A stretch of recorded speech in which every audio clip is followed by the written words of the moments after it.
সুন্দর বলতেছ, ধর্ম যার যার উৎসব সবার। হাই হাই হাই, ও মুসলমান যুবকেরা ভালো করে শোনো, ধর্ম যার যার উৎসব সবার, তাইলে বিয়া যার যার বউ তো সবার। জি, বিয়ে যার যার বউ সবার, পুষ্কুনি যার যার মাছ সবার, গাছ যার যার ফল সবার, ক্ষেত যার যার ফসল সবার, দোকান যার যার মাল সবার। এখন ঘুমাইছে কি কথা বলেন না কেন? তাহলে আমার দোকানের মাল যদি আমার হয়, আমার ক্ষেতের ফসল যদি আমার হয়, আমার গাছের ফল যদি আমার হয়, আমার গাছের নারিকেল যদি আমার হয়, আমি বিয়ে করলে বউ যদি আমার হয়, মুসলমান আমার পুষ্কুনির মাছ যদি আমার হয়, তাইলে ধর্ম যার উৎসব তার।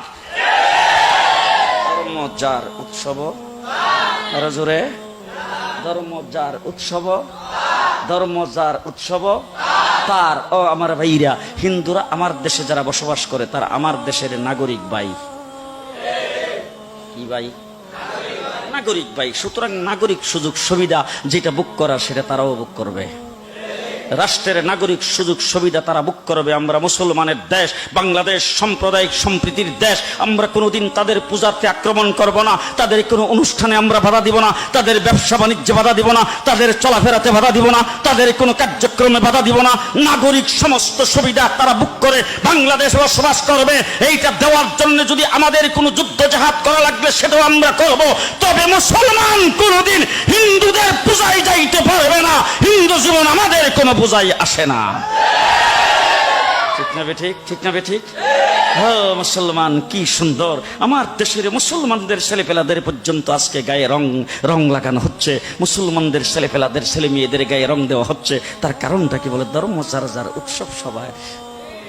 ধর্ম যার যার উৎসব সবার। তাইলে তুমি যখন উৎসব করলা ঈদের দিন, তোমার ঘরে সেমাই পাক হলো, কোন হিন্দুর ঘরে সেমাই কিনছে জীবনে? রাগ করতেছে?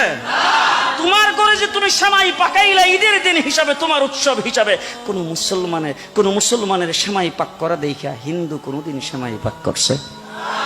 কথা দিয়ে আসতে কম করছে কোনদিন? তাইলে মুসলমান তুমি বুঝতে পারলাম না, তুমি কিভাবে বৈশাখ মাসের 1 তারিখে ইলিশ মাছ কিনলা? আরে তোমার উৎসব তো হইল মুহররম মাসের 10 তারিখ, তোমার উৎসব তো হইল ঈদের দিন, তোমার উৎসব তো হইল শবে বরাত শবে কদরের দিন, তোমার উৎসব তো হইল রমজান মাসের ইফতারের সময়, তোমার উৎসব তো হইল শুক্রবার দিন জুমার নামাজের সময়। তুমি এইগুলি পালন করবা। মুসলমান হিন্দুদের উৎসব হইল মুসলমান সেই বৈশাখ মাসের 1 তারিখ। হিন্দুর ঘরে ইলিশ মাছ পাক করে পান্তা ভাত দিয়ে ভাত খাইতে পারে, তুমি মুসলমান খাইতে পারো না। ঠিক না ঠিক? তুমি কিভাবে মুসলমান হইয়া তোমার কি একটু লজ্জাও করলো না? তোমার কি একটু লজ্জাও করলো না? মদিনার রাসূল কি বলতেছে? মুসলমানেরা বাংলাদেশের ধর্ম যার যার উৎসব সবার। তোমরা যদি এই কথা বলে থাকো, তাইলে আমি যদি এই স্লোগানটা দিতাম মক্কাতে, তো আমি প্রেসিডেন্ট হয়ে যাইতাম। কাফেররা আয়েশা তো রাসূলকে প্রস্তাব দিয়েছেন, ঠিক আছে আপনার ধর্ম আপনার জায়গায় থাক, আমাদের ধর্ম আমাদের জায়গায় থাক। সুতরাং একটা কাজ করেন, আপনি একদিন করবেন আর আমরা একদিন করব। আপনি একদিন ইসলামের কাজ করবেন, আমরা সবাই আপনার সাথে থাকবো, আর একদিন আমরা মূর্তিদের পূজা করবো, আপনি আমরা লগে থাকেন।